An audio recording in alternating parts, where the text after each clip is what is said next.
नमस्कार दोस्तों, हम आगे बढ़ाते हैं क्लास को और हम बात कर रहे थे वर्ब की।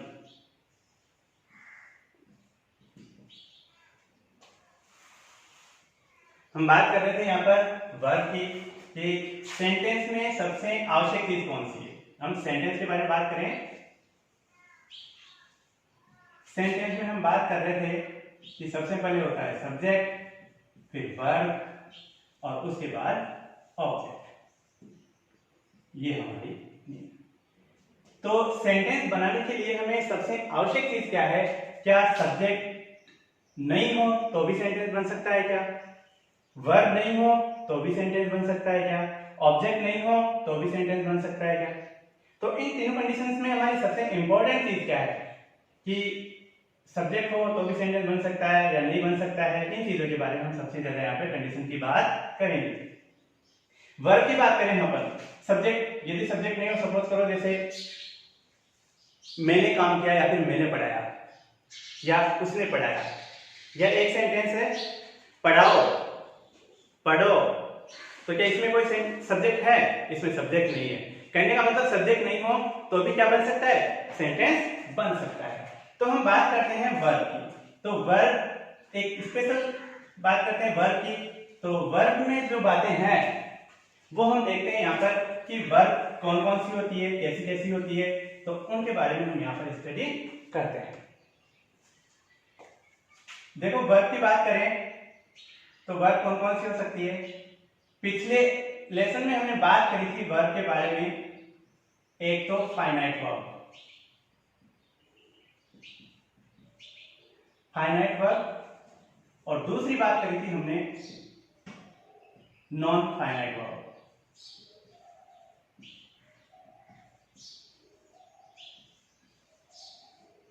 ये दो बातें हमने यहाँ पर करी। तो इस वर्ब को पढ़ने से पहले मैं आपको एक बात बता देना चाहता हूं कि वर्ब कौन कौन सी होती है। टोटल मतलब कुल मिलाकर के फाइनाइट और नॉन फाइनाइट वर्ब कौन कौन सी होती है उनके बारे में हम पढ़ते हैं। देखिए सबसे पहले हमारे पास में वर्ब होगी मेन वर्ब।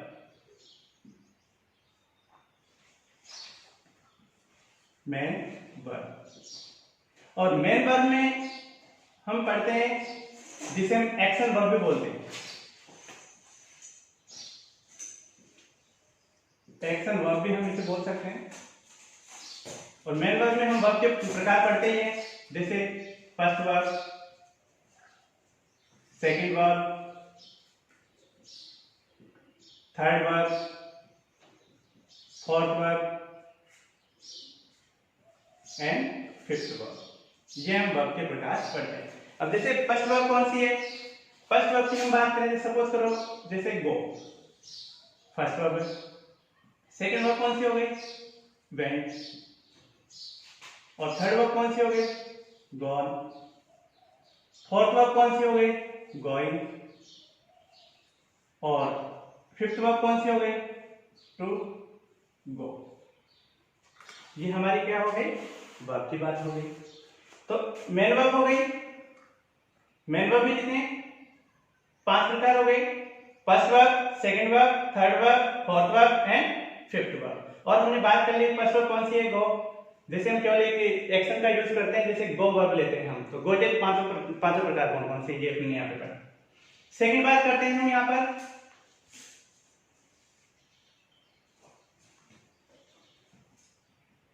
सेकंड बात करें हम यहाँ पर जैसे बी वर्ब।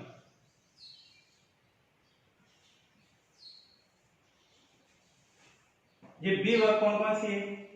बी वर्ब में पहले हम पढ़ते हैं इज, आर, एम, ये हम पढ़ते हैं। सेकंड कौन सी बी वर्ब में? इसमें हम पढ़ते हैं वॉज वर्ब। बी वर्ब में थर्ड कौन सा है? बी। बी वर्ब में फोर्थ कौन सा है? बी। और बी वर्ब में फिफ्थ कौन सा है? To be. ये हमारे यहां पर बी वर्ब के रूप पढ़े होंगे। और इसके बाद में यहाँ पर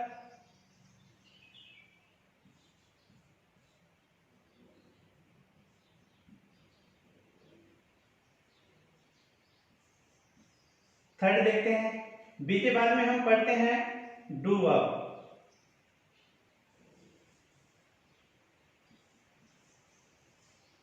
डू वर्ब में पहला है, डू वर्ब में पहला हमें पढ़ना पड़ेगा डू, और सेकंड पढ़ना पड़ेगा हमें इसमें डज, और थर्ड पढ़ना पड़ेगा हमें इसमें डिड। ये हमें इसमें पढ़ना पड़ेगा। नेक्स्ट बात हम पढ़ते हैं वर्ब के अंदर है वर्ब।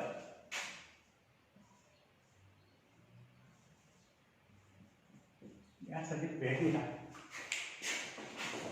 इसको नमस्कार दोस्तों, हम बात कर रहे हैं वर्ब की।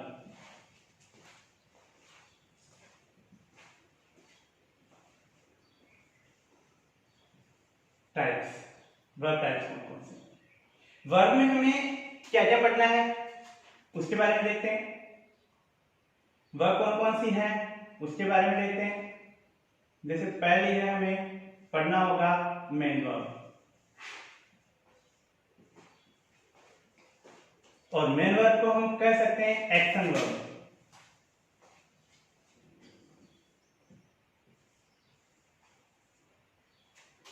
और जैसे मेन वर्ब की बात करें हम, तो मेन वर्ब के कितने प्रकार हैं। जैसे एक तो पहला, फिर दूसरी वर्ब होती है, फिर इसमें तीसरी वर्ब होती है, थर्ड वर्ब जिसे हम बोलते हैं, फिर फोर्थ वर्ब, और फिर फिफ्थ वर्ब। जैसे मैं यहाँ पे एग्जांपल लेता हूं, जैसे हम ले लेते हैं गो को, तो इसकी सेकंड वर्ब कौन सी होती है, वेन। थर्ड वर्ब कौन सी होती है, गॉन। फोर्थ वर्ब कौन सी होगी इसकी, गोइंग। और फिफ्थ वर्ब कौन सी होगी इसकी, टू गो। ये अपने पास में हमने इसके वर्ब के बारे में देखा। सेकेंड बात हम पढ़ेंगे वर्ब की,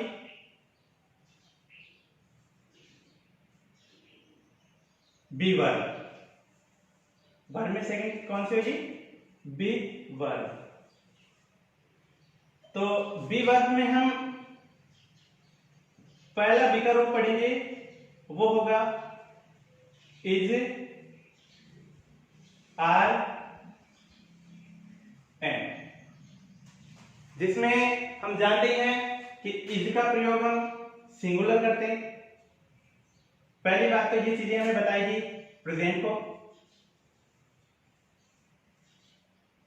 और इज का प्रयोग हम करेंगे सिंगुलर के साथ। आर का प्रयोग करेंगे हम प्लूरल के साथ, और एम का प्रयोग तो सभी को पता ही है, वो आई के साथ में होता है। सेकंड बात हम बी वर्ब में पढ़ेंगे वॉज और वर, और ये रिप्रेजेंट करेगा पास्ट को। किसको रिप्रेजेंट करेगा, पास्ट को रिप्रेजेंट करेगा। जिसमें हम जानते हैं कि वॉज का प्रयोग तो हम करेंगे सिंगुलर सब्जेक्ट के साथ में, और वर का प्रयोग करेंगे हम प्लूरल सब्जेक्ट के साथ में। किसके साथ करेंगे, प्लूरल सब्जेक्ट के साथ में। अब हम बात करते हैं बी वर्ब के अंदर तीसरे पार्ट में। बी वर्ब में तीसरा पार्ट होता है बीइंग। तीसरा पार्ट कौन होगा, बीइंग। और बी वर्ब में हम चौथे पार्ट की बात करते हैं, वो होगा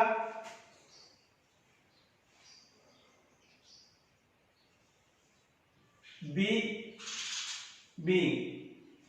बी वर्ब में चौथा पार्ट होगा बी, और बी वर्ब में फिफ्थ पार्ट होगा टू बी। ये हमें बी वर्ब में पढ़ना होगा। अब इसके बाद हम वर्ब के टाइप्स में तीसरा नंबर ध्यान करते हैं। तो तीसरी वर्ब कौन सी पढ़ेंगे हम? Have verb. कौन सी पढ़ेंगे? Have verb.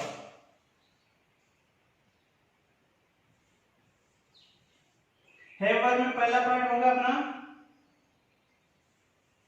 हैज या हैव, और ये रिप्रेजेंट करेगा प्रेजेंट को। और हैव वर्ब में सेकंड पार्ट पढ़ेंगे हम हैड, और ये रिप्रेजेंट करेगा पास्ट को। इसके बाद में चौथा पार्ट पढ़ेंगे हम वर्ब में डू वर्ब। डू वर्ब की बात करें तो डू में पहला पार्ट हमें पढ़ना पड़ेगा डू, और सेकंड पार्ट में डू अथवा डज पढ़ना पड़ेगा।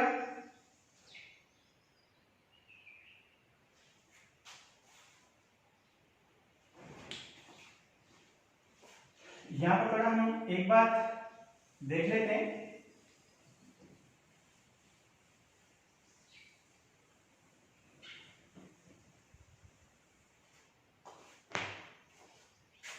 बी वर्ब के थर्ड रूप हम पढ़ेंगे बी, और बी वर्ब का फोर्थ रूप हम पढ़ेंगे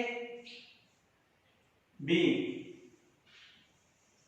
और बी वर्ब का फिफ्थ रूप हम पढ़ेंगे टू बी।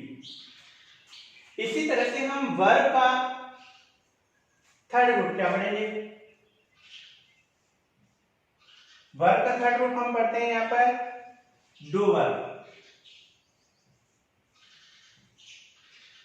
डू वर्ब में पहला आएगा डू अथवा डज, जिसमें ये रिप्रेजेंट करेगा प्रेजेंट को, और डू का यूज करेंगे हम प्लूरल के साथ, और डज का यूज करेंगे हम सिंगुलर के साथ, सिंगुलर सब्जेक्ट के साथ। डू वर्ब में सेकंड बात आती है डिड की। डिड रिप्रेजेंट करेगा पास्ट को, और डिड का यूज हम सिंगुलर और प्लूरल दोनों के साथ में करते हैं। वर्ब के अंदर हम चौथा पार्ट पढ़ते हैं हैव वर्ब का।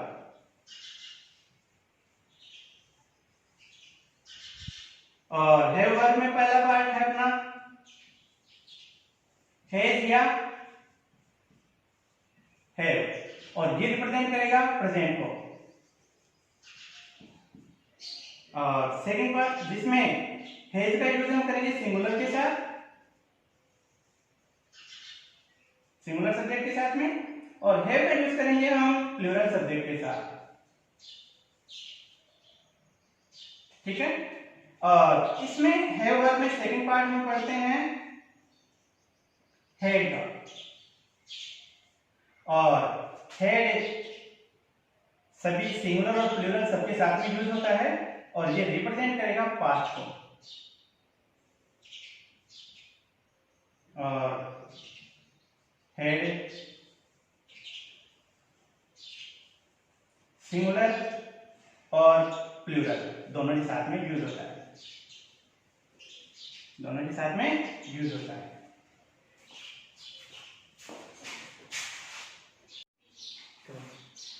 वर्ब में हम पांचों पार्ट पढ़ेंगे मॉडल्स। अब मॉडल्स कितने होते हैं? 13 होते हैं।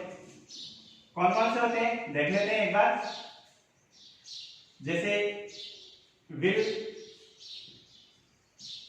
शैल, can, may, would, should, could, might, must, dare, need, used to,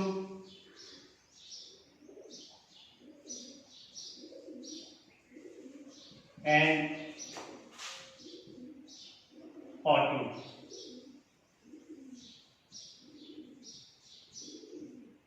इस तरह से हम मॉडल में कितने पढ़ेंगे 30।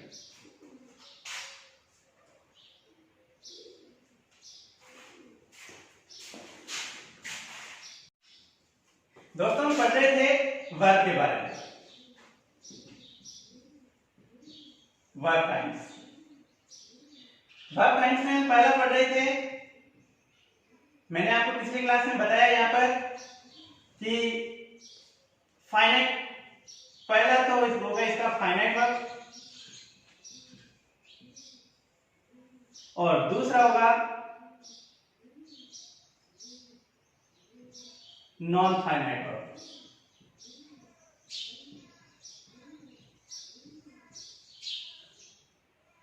अब मैंने अभी भी आपको पिछली क्लास में जो बताया, उस क्लास में उन वर्ब्स में से कौन सी तो नॉन फाइनाइट वर्ब है और कौन सी फाइनाइट वर्ब है, वो हम यहां पर देखते हैं।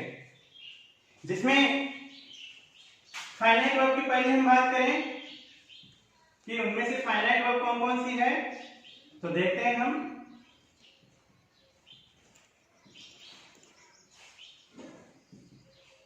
सबसे पहले हम जान लेते हैं कि फाइनाइट वर्ब क्या है। तो इसमें पहली बात तो ये रहती है कि फाइनाइट वर्ब में नीड होती है हमेशा सब्जेक्ट की। फाइनाइट वर्ब का अपना टेंस होता है।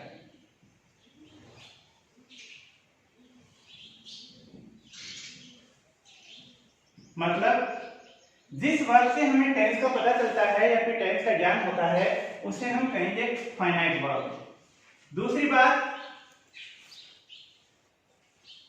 फाइनाइट वर्ब का अपना सब्जेक्ट होता है।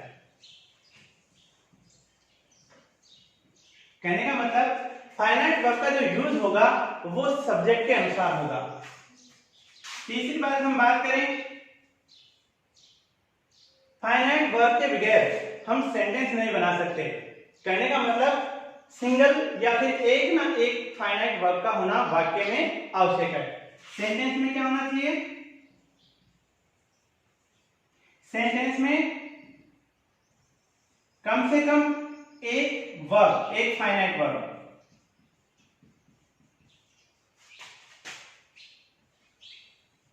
होना क्या है, आवश्यक है।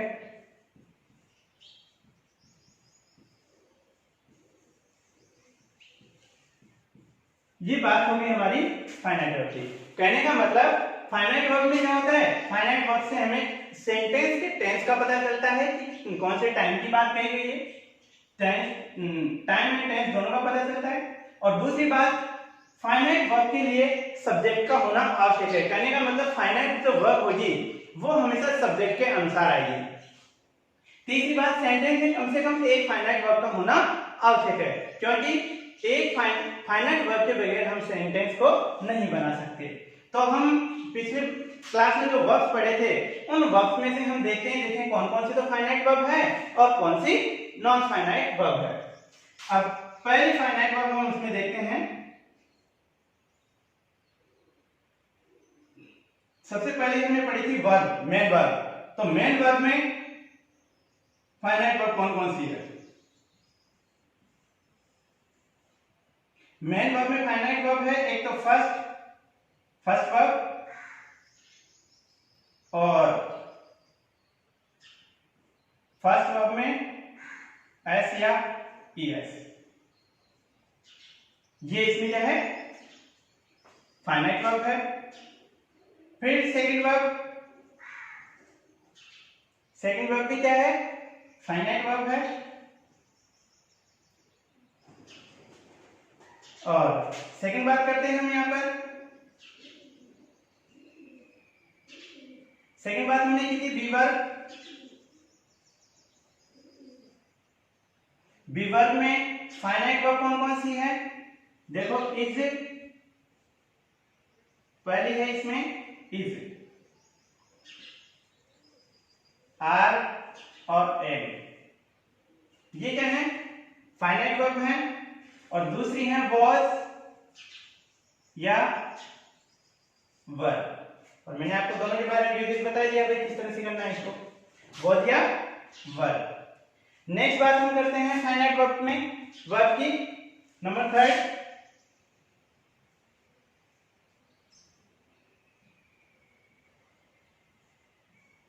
नंबर 3 हम बात कर रहे हैं डू वर्ब की।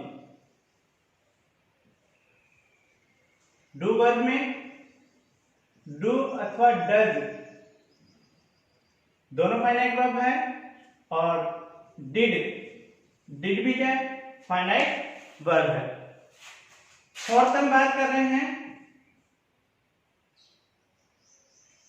हैव वर्ब की, और हैव वर्ब में हैज, हैव और हैड तीनों क्या है, फाइनाइट वर्ब है। और फिफ्थ हम बात कर रहे हैं वर्ब में मॉडल की। जो मॉडल्स हैं टोटली 13 के 13 क्या है, फाइनाइट वर्ब है। अब दूसरी हम बात करते हैं नॉन फाइनाइट वर्ब की।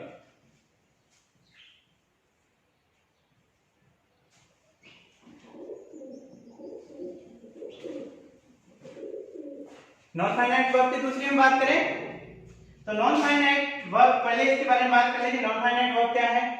नॉन फाइनाइट वर्ब के बारे में पहली बात तो है कि इसका टेंस का पता नहीं चलता है, इससे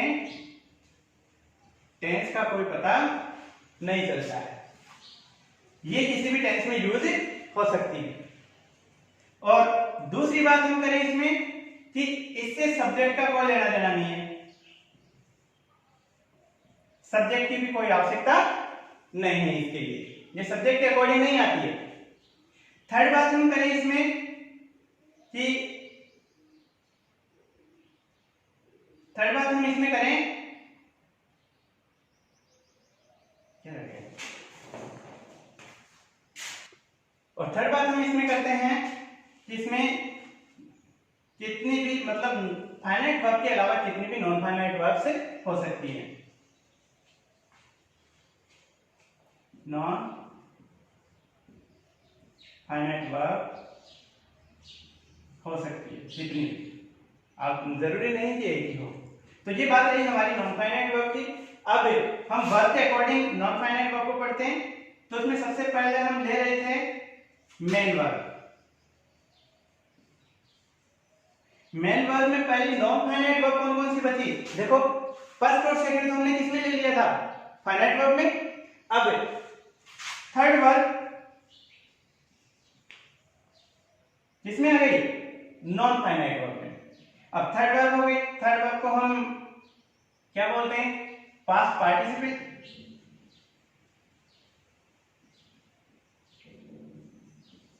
याद है आपको, मैंने बताया था आपको थर्ड वर्ब को हम क्या बोलते हैं? Past participle. Fourth verb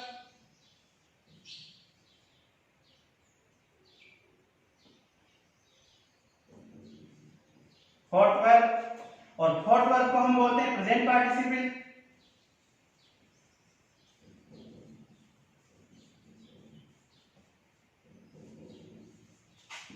past participle कहने का मतलब थर्ड वर्ब, और फोर्थ पार्टिसिपल मतलब आईएनजी फॉर्म। फर्स्ट वर्ब में आईएनजी मतलब जेरिंग। हमने दो चीज पढ़ी थी यहाँ पर, जेरिंग वाला। पास्ट पार्टिसिपल में जेरिंग पढ़ा था हमने, तो वो वर्ब के साथ में जो आईएनजी फॉर्म लगेगी उसे हम कहेंगे फोर्थ वर्ब। अब फिफ्थ वर्ब के बारे में पढ़ेंगे हम यहाँ पे। तो फिफ्थ वर्ब कौन सी होगी? To be. ये तीनों वर्ब किसमें आएंगी? पांचों वर्ब। ये पांचों वर्ब किसमें आ जाएगी? मेन वर्ब के अंदर। कहने का मतलब टू और वर्ब की कौन सी फॉर्म आएगी इसमें? फर्स्ट वर्ब यहां पर आ जाएगी। अब नेक्स्ट बात हम करें इसमें सेकंड। तो सेकंड हम कर रहे थे बी वर्ब की। बी वर्ब की बात कर रहे हैं, जिसमें हमने इजेमार और बोथ वर्ब तो हमने पढ़ा फाइनाइट वर्ब में, और बाकी बची बीइंग। बीइंग हो गया किसमें, नॉन फाइनाइट में, और बीइंग के बाद में टू बी हो गया नॉन फाइनाइट वर्ब। थर्ड बात हम कर रहे हैं डू वर्ब की, जिसमें तीनों की तीनों किसमें हो गए थे, नॉन फाइनाइट वर्ब में आ गए थे, सॉरी फाइनाइट वर्ब में आ गए थे। और इसके बाद में हैव वर्ब भी किसमें आ गई थी, नॉन फाइनाइट में। और नेक्स्ट बात है मॉडल भी किसमें आ गए थे, फाइनाइट वर्ब में। इस तरह से टोटल मिलाकर के हमारे यहाँ पर कितनी होती है, दोनों मिलाकर 27 वर्ब्स के लगभग यहाँ पर ये टोटल होती है।